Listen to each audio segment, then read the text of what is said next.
name is Arjan Widlak. Most of you know me because I was here before. Some of you don't because you're relatively new here. Last time I was here we played a simulation game called BPL Transfer. And it was about transferring innovations from one organization to the other, from one context to the other, from one country to the other, from one culture to the other. And we experienced that this was quite difficult. Difficult because we had different ideas about what the innovation actually was. Different ideas about what we value in the outcomes of such an innovation. Or simply because we had a hard time working together for some reason. And as the great Italian thinker Machiavelli said, there is no profession more dangerous than being an innovator. Because you bring change, and change is always a threat. And what we are going to do today is make a strategic plan of how we're going to handle this, because it is not evident, because there are a lot of reasons why it is so difficult to transfer an innovation. For one, it's hard to account for, because we always assume that the current situation is already accounted for. So everything you need and you want, you will have to justify. Why do you need it? And why should we trust you that you need that we have, we have to spend this money differently. We have to do this differently. It's difficult because innovation is not rewarded. Your job is not defined by making change in an organization, but you are at the same time a teacher or a school manager. That is what your primary job description is. You're not rewarded for it. You're driven, perhaps, because you believe there is value created with this innovation, but you have to prove that first. So what's interesting is not so much what this great vision of the innovator is, and even not the big success that you may have at the end. Of course, that's what it's all about. But what's interesting is, how do they pull this off? What do they do to make this happen? Well, for one thing, you have to build the capacity in your organization, because you're going to do new things. You will need people's time, you will need people's budgets, you will need all kinds of things. And somehow you have to make this all available to what you want to do. And this is what we called last time building the capacity of the organization. Because last time we used this model to bundle all the things we have learned. And we have to create what we have called an authoritative environment. You need the support of almost everybody, or at least their ignorance, but preferably their support.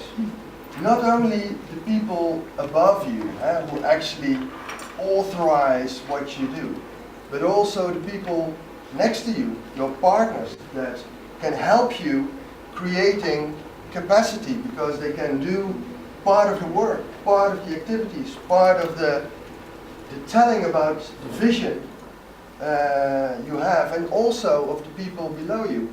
Because the simplest things can be a barrier for what you're doing. For example, Hanneke told me a few days ago about a school where there was a problem at the administration, because the roster could only make blocks of 50 minutes.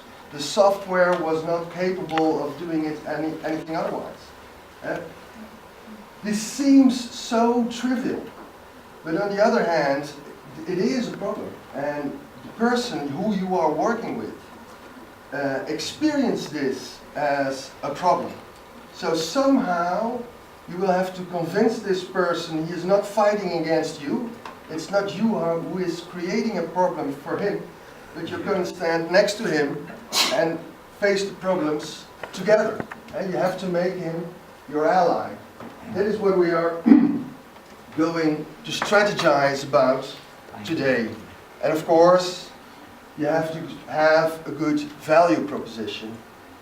Not only the end value, the public value, better education or something abstract, but concrete things for people here and now that solve problems that people actually experience so they can relate to your vision from their perspective.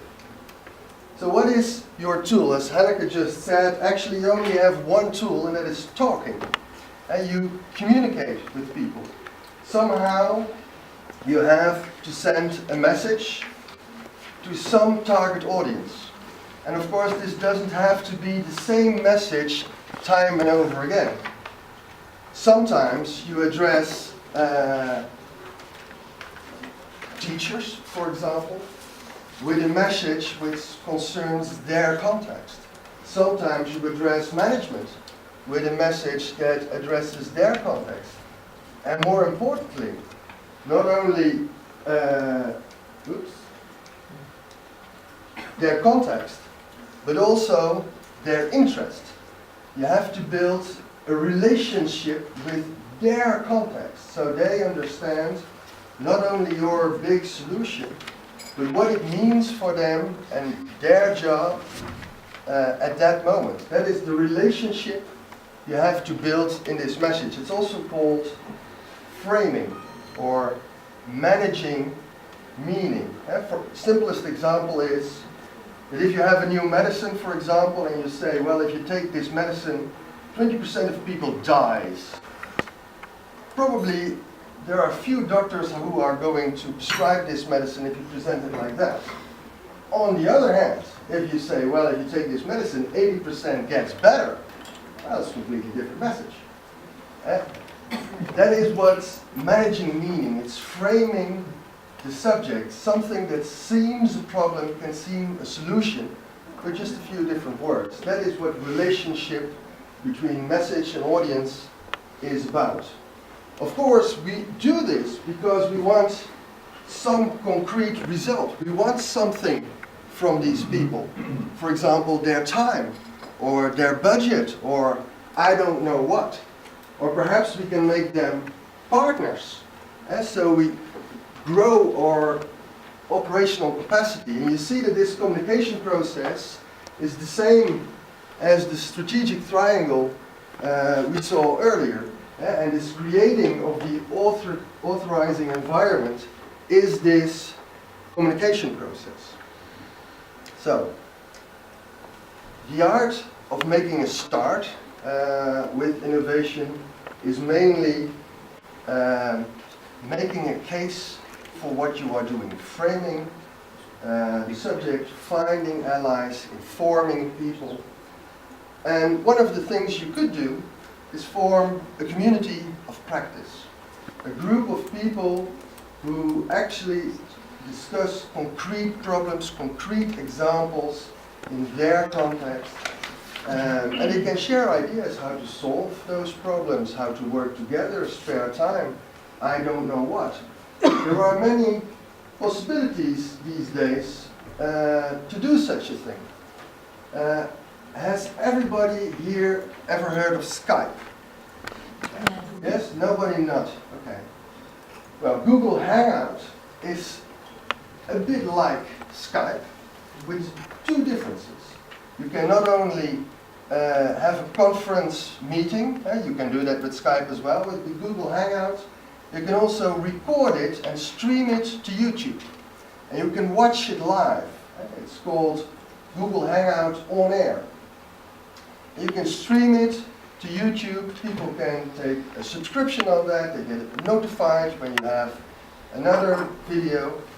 One of the things you could do is create a community of practice using those means. For example, by organizing a talk show, for example, a monthly or a weekly talk show in which you discuss with guests that may be in your location, but they may be somewhere else. For example, it's not that big for the people in the back perhaps, but here you see a screenshot of how Google Hangout looks like. And here you see the person who took the initiative to start this talk show. He has a bit more professional camera, just like we have here today. But there are all kinds of people below that just call in from every country in Europe. And the one who has taken the initiative, he can switch between the images. So we can have guests from elsewhere, we can have guests in the studio.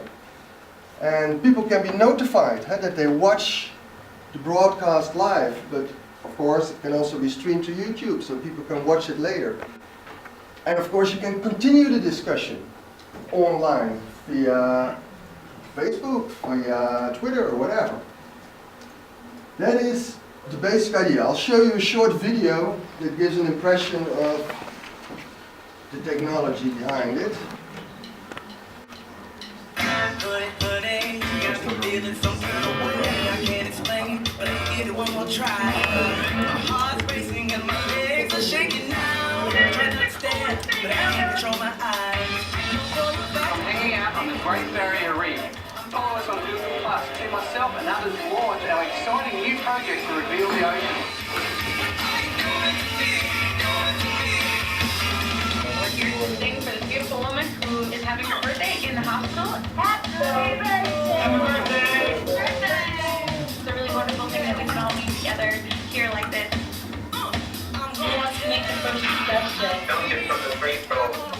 What's your favorite band? Statue of Liberty. Can we see it? I would love to see you jump over her. Larry is going to teach us how to cook. The ultimate Caribbean curry chicken. Slowly start putting everything in. Mix everything up. Does it taste good? Oh yeah!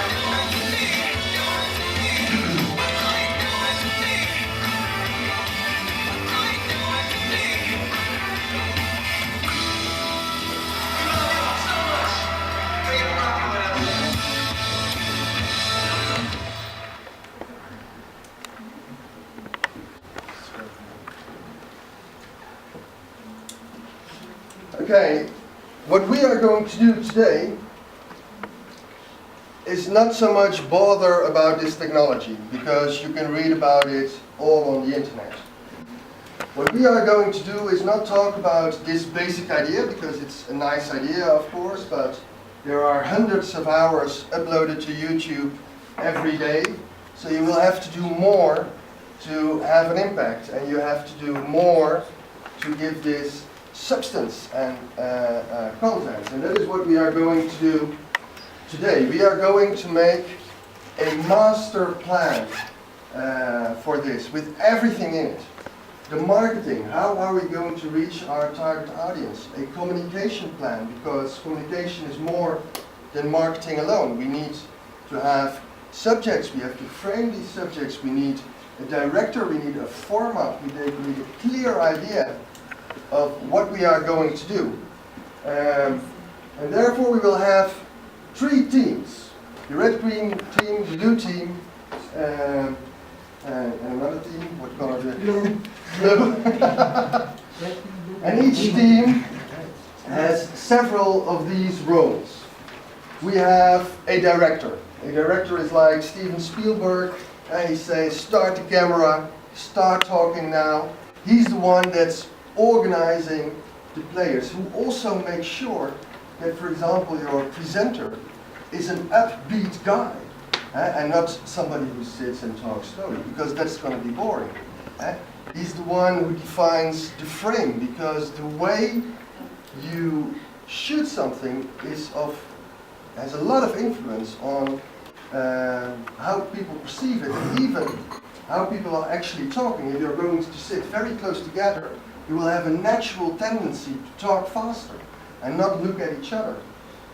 For example, the director is responsible for making the format of the talk show. And the format is a big outline of, we have an introduction of what this show is all about, what's today's issue, he introduces his guests.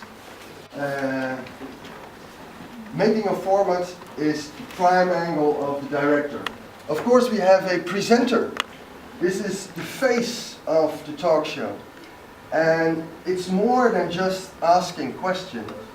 A presenter has a stage character. He has some sort of personality that is quite simple and that you recognize. For example, he's very critical. Or for example, he will always be interested in the question and reacts in a childlike way that he's actually, he had no idea you were going to say that.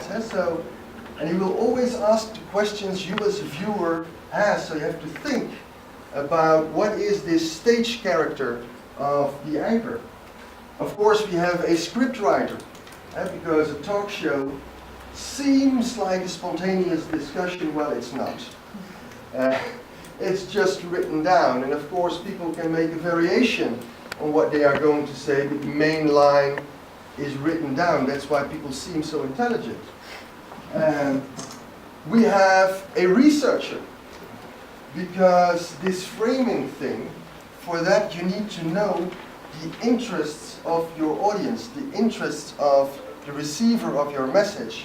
You have to know what is his problem, how does he experience it, what does he want. The main task of the researcher is to define these frames. How are we going to angle this? Of course, we need a communication plan, because as said, communication is much more than just marketing. The discussion should not be just in the talk show. The talk show is the starting point, the point where people's interests are ignited. But of course, the discussion must continue via other means. A communication plan is the main task of the communication manager. We have, of course, a marketing manager who makes sure that we will reach our public and that our public will grow and continue to grow. Because otherwise we're making the talk show the best talk show nobody ever saw. We have a budget representative. And the budget representative not only measures money, but also time, because time is probably the thing you're going to need most. You're going to ask people's time they might also spend on something else. So we're going to do this for one episode and make a projection of what we want to do in a whole year. And what's also important is that the budget representative, he scales things down. If you have great ideas, but they cost a lot of money or a lot of time, you're probably going to do it once or twice, but you won't be able to do it every week. And that's a bad idea. It has to be attainable. Finally, we have a technical producer, because all these people make plans, but somebody has to think about what people actually are going to do. Where people sit, where the camera stands, who is this camera guy anyway, what's his name, so we can call him, that's a good thing. And finally we have a producer. And the producer is, well, the boss. He is responsible for everything.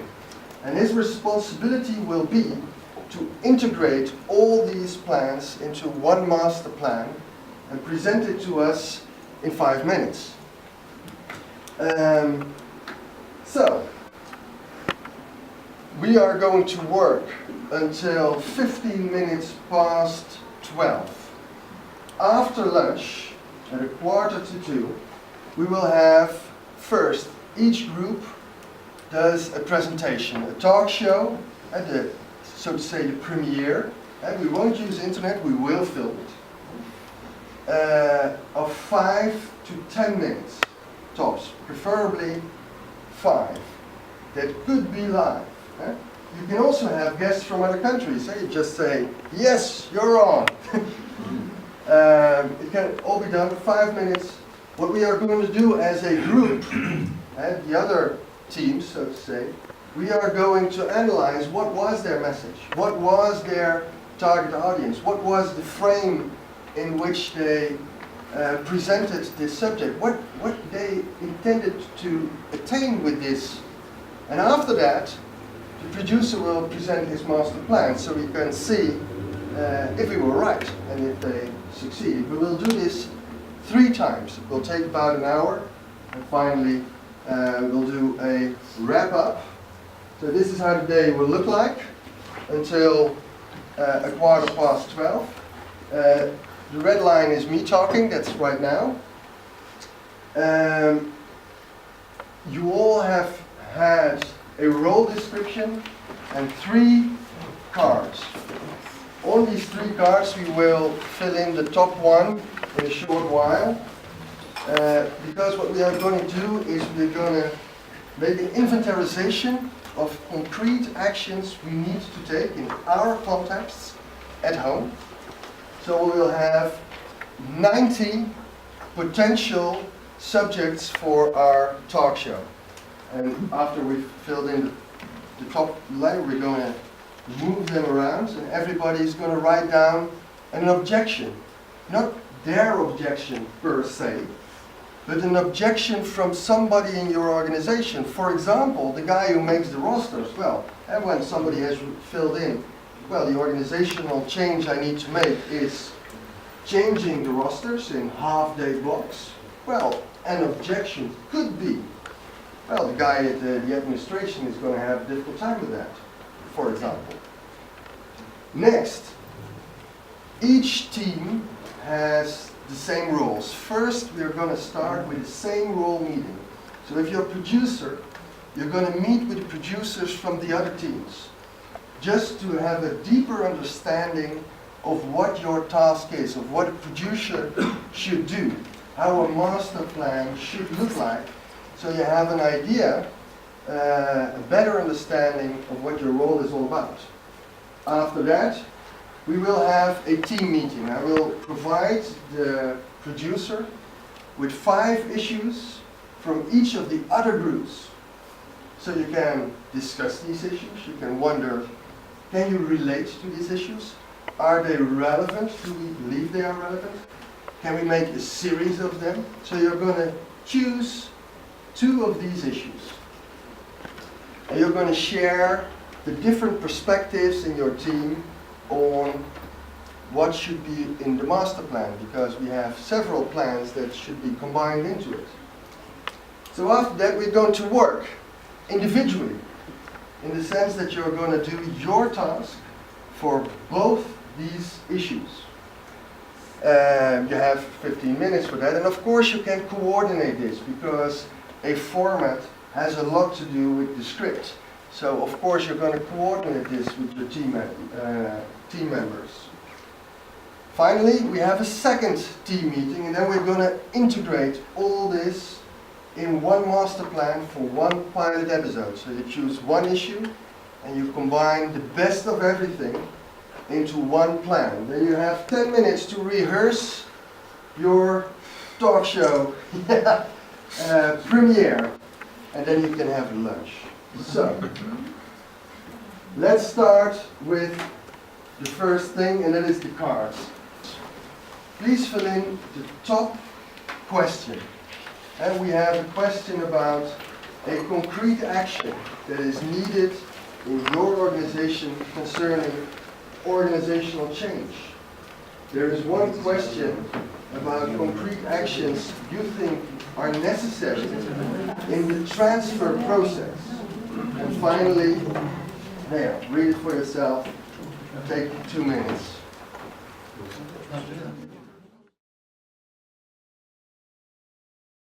Oh, good evening, ladies and gentlemen, and welcome to our talk show about new schools.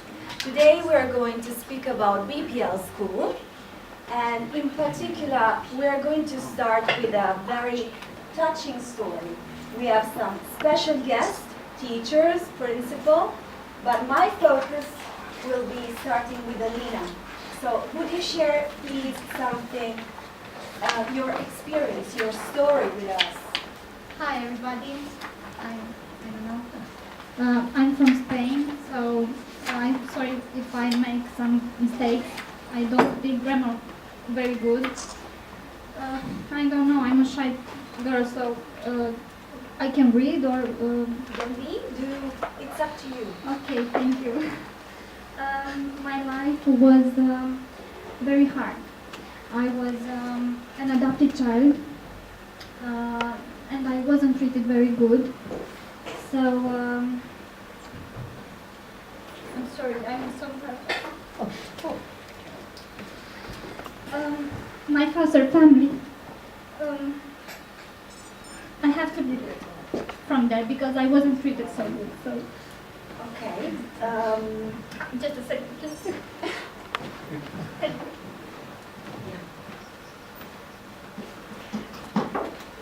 When you So I lived on the streets. I have very bad people near to me who learn me to survive on the streets. So I do very bad things. I was stealing, I was violent.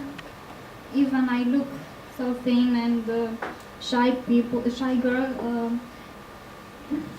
It was a very bad period in my life. So the police called me. I stayed in the prison for 6 months. So there was. Sorry to interrupt you, but just in a few words, can you tell me when was exactly the decisive moment in your life when something changed? In that prison, I was found an advisor, a counseling. So she spoke to me about BPL school. So when I was leaving the prison, I will, with the help of my friend, I have a friend who I consider her like a sister. She caught my hand and she took me to the BPL school. Yeah, and that's how everything changed, right? Yes. Then I found Georgetta. Thank you very much, Georgetta. Thank you for being here. I don't know. Yeah, She supported me. She speaks to me. She listens to me. She is near to me, and that's all that matters. yeah. I feel that I'm loved by her. She's my mother because I don't have that mother in my life. Wow. Yeah. I think she needs an applause. Thank you. So you are successful now. Are you happy? Yes, I am. I am happy. Great. I think this is the most important part. So now, sorry, we're going to have a very short break. See you in a while. Thank you. It's me. Yes. Oh, sorry, my phone. Oh, the battery is always low with that phone. It doesn't work so good. I should buy another one. I think I should buy a T-Mobile phone because this one doesn't work and I feel so alone. So I really hope someone could help me with buying a good phone because this one doesn't work. So I'm gonna buy a telephone and I'm really don't want to be alone anymore because this is no good job. Bye bye. I'm gonna buy a phone at the shop. See you.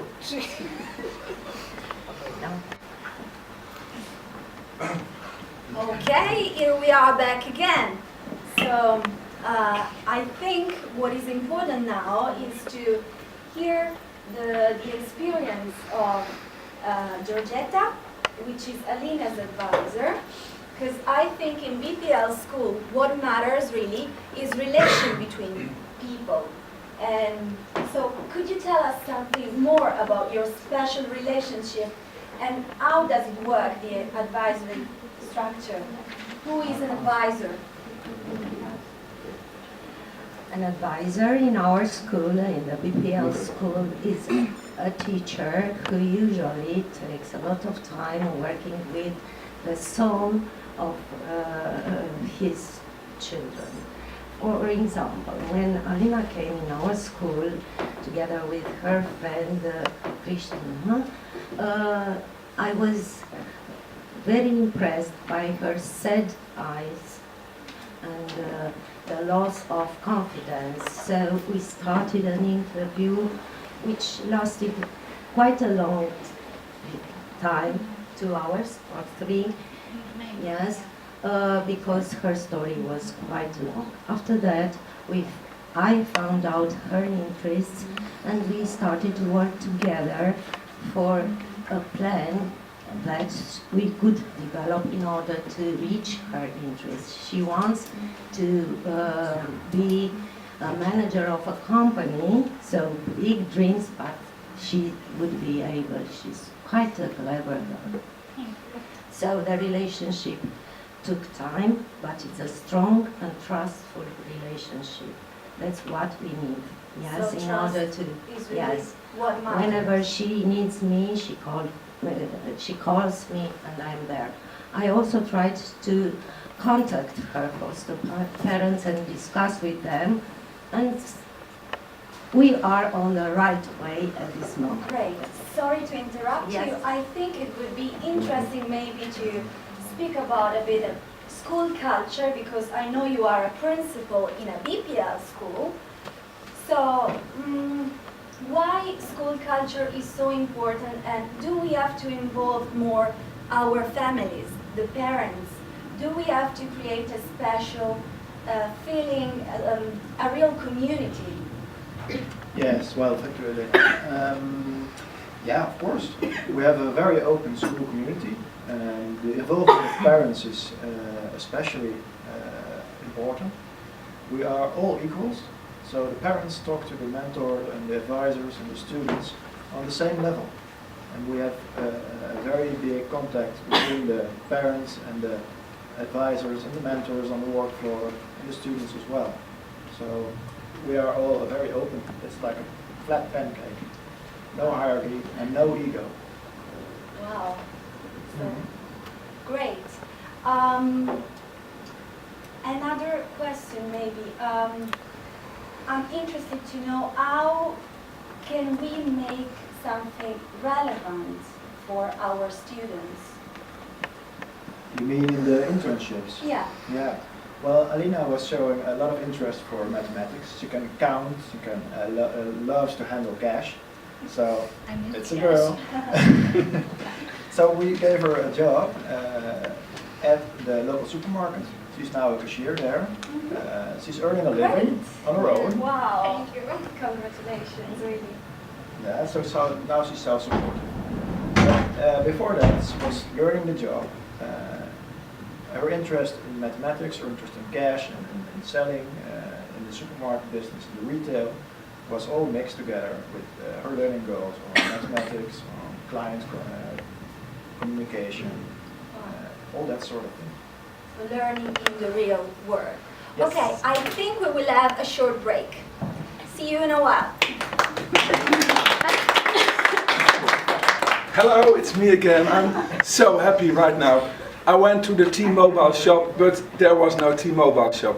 I went to another shop, and look at this. This is the BPL phone. It communicates. It has a long battery, so I can talk and I can phone everybody I want to phone. I can broadcast. I can make videos for my portfolio. So I'm very happy with my BPL phone. Use it all, please.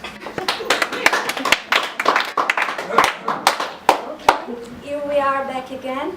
I think we should spend some few words with Alina before talking to our guest, a principal of an ordinary school. So first of all, I want to thank you, because your story was really touching. It's a great example, I think, for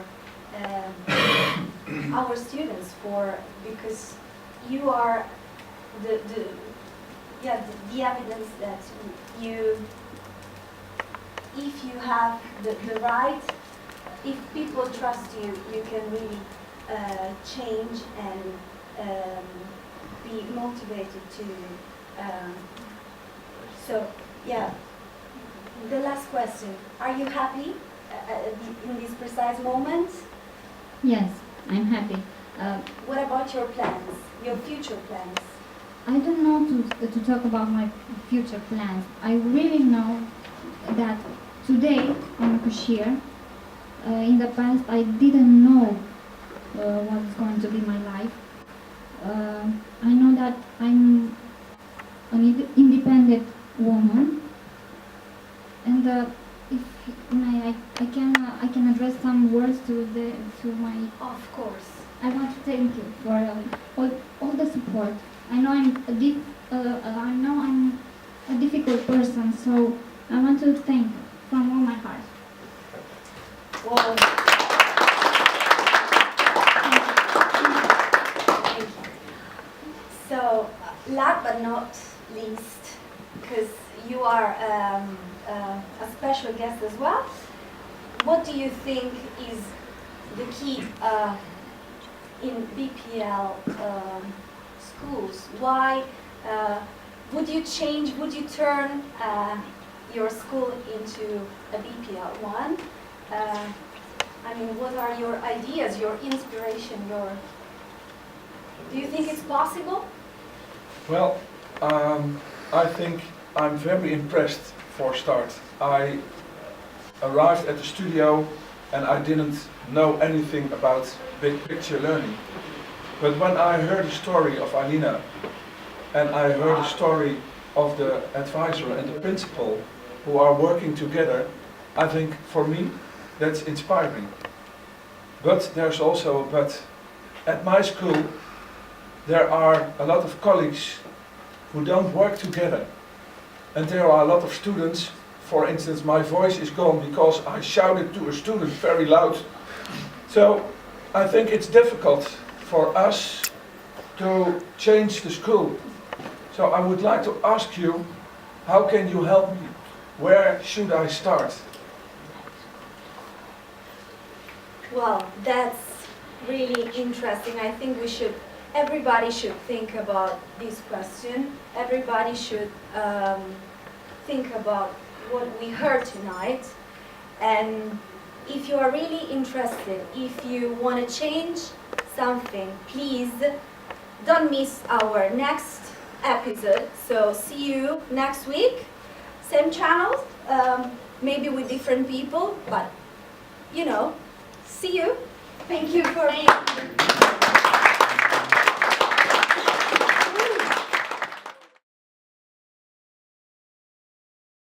Yes. At the beginning, we thought that only a talk show without preparing is not a good talk show. So before our talk show, we invited the local press and local television with some kind of videos. So this is not in the talk show, it's before the talk shows. So please let a little bit attention, it's not more than 4 minutes. Thank you. If they don't pass the test, they don't graduate. Push them harder. Stop! If education is supposed to be about me, the learner, then why doesn't anybody ask me what I might want to learn about? Information doubles every 2 years. Are you going to teach me all of it? I don't think so. In the last 100 years, the world has changed, but schools have not. Give me my basics and help me master them, but for my sake, let me love my learning. The first one, and then the second one. Once upon a time, there was a girl. Life was a curious thing to her. Learning came naturally. At first, school was fun. She felt the joy of reading. Her teachers knew her well. But as she grew older, the school seemed less interested in her. And she became less interested in the school. Until finally, she was lost. Don't let kids get lost. Help us find our way. Good evening. Some figures tell us that 18% of students drop out in our country. What are you doing to do about it?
about it. BPL School is an opportunity. This evening we will talk about the benefit of school BPL with our guest, Gary, teacher and two students, Tom and Annika. Tom, do your teacher know you really? No, I think my teachers are not interested in me. Can you tell us something about your school experiences? Why did you attend a normal school? I was almost a dropout because I had a lot of problems at home and in my social environment, and the teachers are only interested in grades and marks. They don't see me as a student, as a child, but they only see marks and grades above my head, and I can't do anything with it. What do you expect of education? When I think of good education, I think of teachers and people in the schools who are interested in me as a person, who think about what is happening with me as a young person going to adulthood, and my interests and so on, and not only about the knowledge that I have to learn at school. Annika, 4 years ago, you faced the same problems as Tom. Yes, that's correct. Today you are a student of Colombian High University. Tell us, what happened? I met a very good advisor who helped me to get graduated, and I want to thank Gary for that, because he was the man I met, and he helped me to see what education is meaning for me, and it changed me a lot. Nice. What made the BPL program help you to follow classes and do the internship?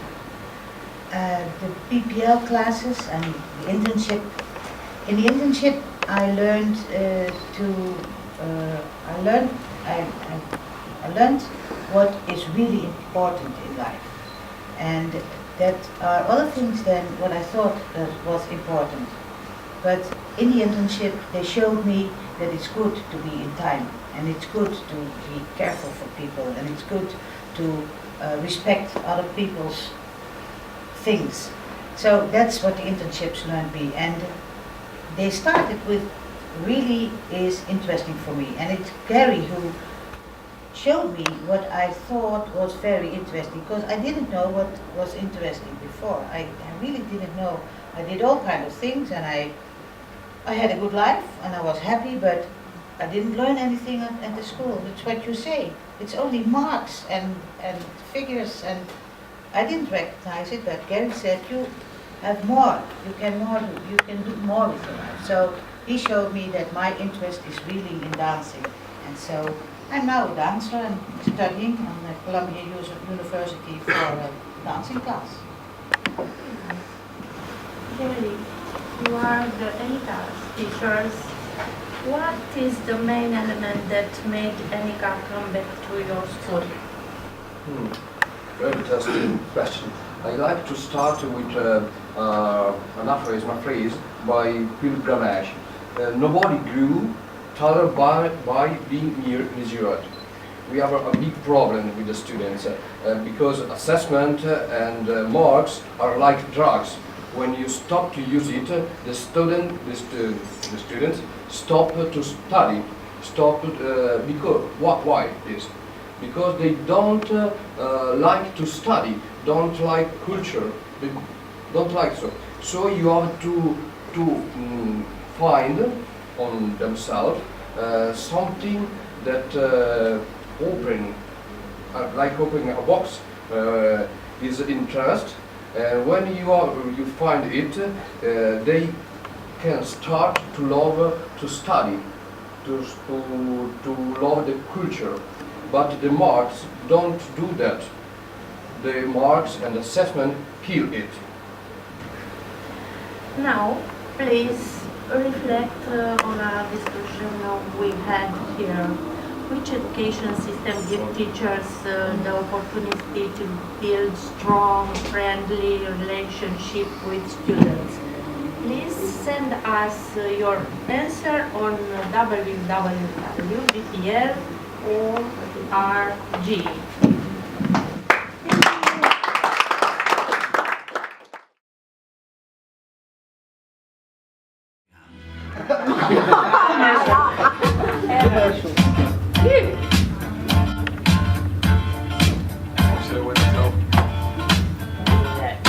We don't need no education.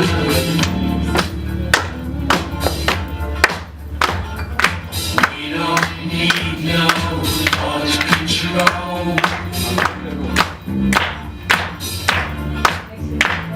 No dark sarcasm in the classroom.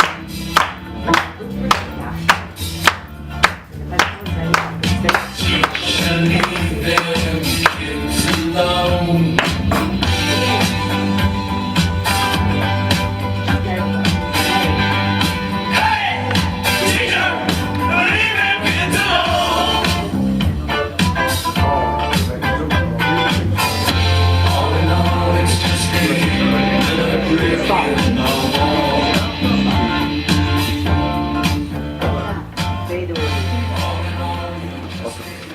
Hello everyone.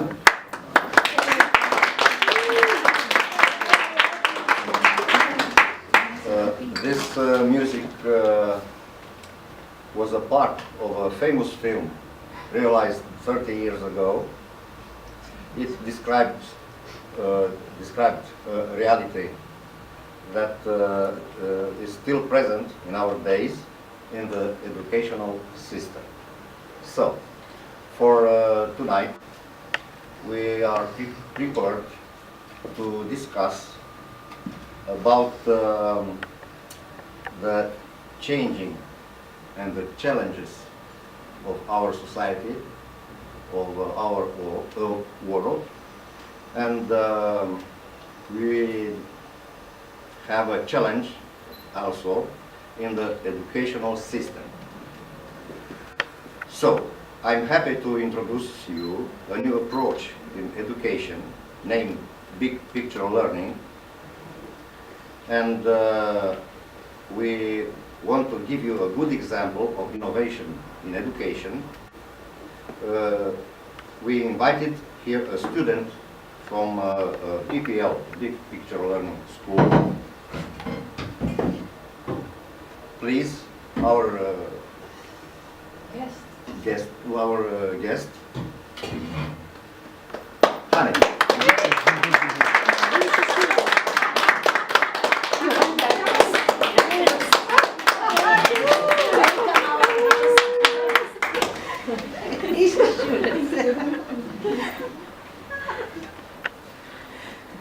Okay, welcome. Thank you. Are you nervous? No. You are a student of a BPL school. And I'm going to ask you some questions. So, have you studied before in a traditional school? I was in the primary school for 10 years. It was working. It's an old one, you know. Works. It works, yes. It was a primary school. Normally, you have to go there for 8 years. But I took 10 years. I don't like this. What are your impressions? What were your feelings about it? About what? About your school. Terrible. Why? I want to go outside all the time, and I was looking from the window.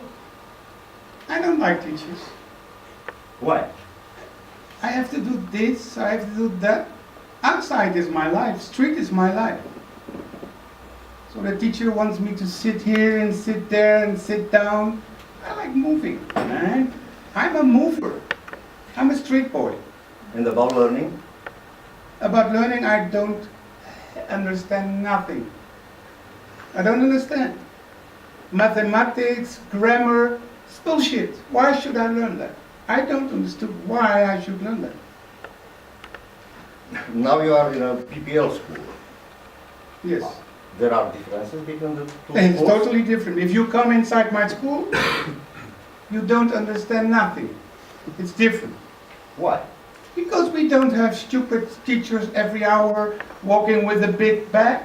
You stay in your own community class, your group, and you have only small lessons, you know, because the books are too big. The message is so small and the books are that big. So why 4 hours biology, 6 hours grammar? We take 1 hour in the week for grammar or 1 hour in the week for economics. It's very good. How many students are you in a classroom? I have 12 friends. All are your friends? Yes, why not? And before? In the old school? Classmates. That's the word for it. Pupil. You know what it means, pupil. It's a stupid word. We are friends. We don't call each other a pupil in the street. It's your mate. You work together. Are you a football player? No, now. But you did? Yeah. So do you call your football players pupil? No. No, you say teammate. Yeah. So we do the same. We learn to say we are together in a team and we go from A to B and you work on your dream. That's very interesting. And how about, what about the teachers? Your relation with We don't have teachers. What do you mean teacher? It's the same stupid word as pupil. We don't have teacher. Explain, please. Explain what? What means that? That means we don't have teacher. We call them advisor. Advisor? Yes. What they do? In the morning we have a special moment together. He helps me with my plan. I have my own personal plan and he helps me on the way. You were in the football team, remember? Yeah. What did the coach do? Sit next to you the whole game? No. They're outside and... Okay, that's the same, you know? I don't like the world. The world is fun. If we play football, or when you drive a car, did you drive a car? Yeah. Do you remember the first lesson? Yeah. What did you do? I'm very anxious.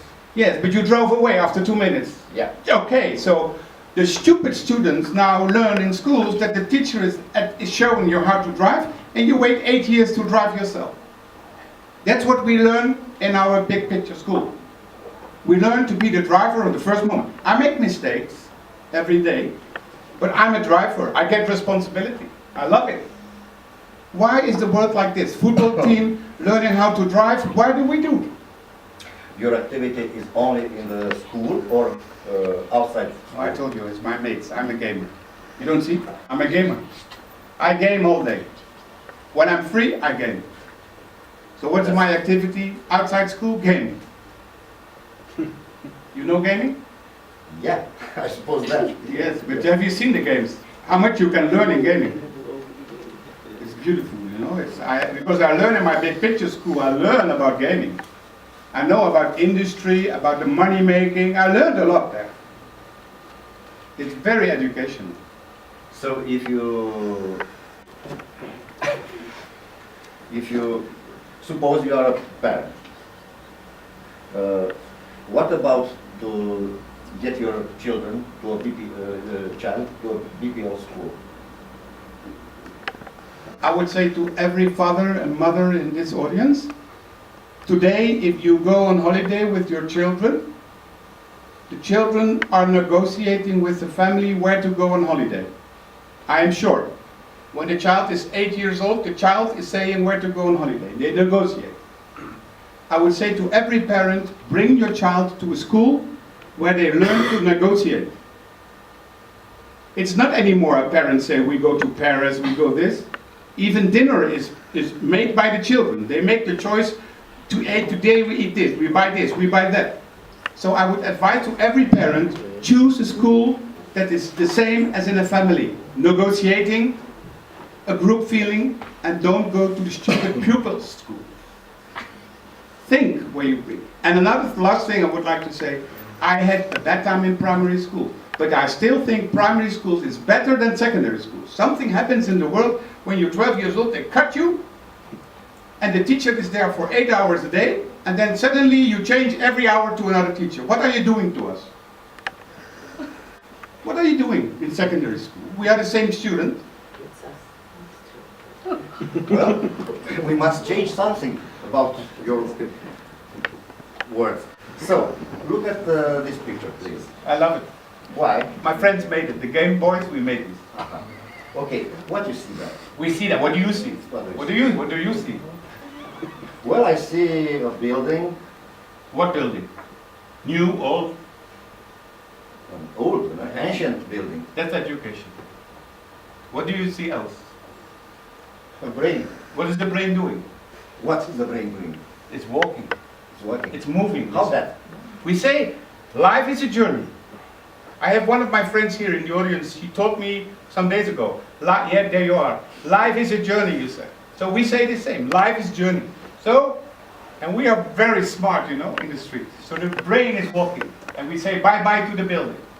It's beautiful. Keep it there. So, red place here. Learning is moving. What means that? It means life is moving, day is moving, time is moving, so learning is moving too. It's natural. It's like blood. Maybe it's necessary to change that piece of music after 30 years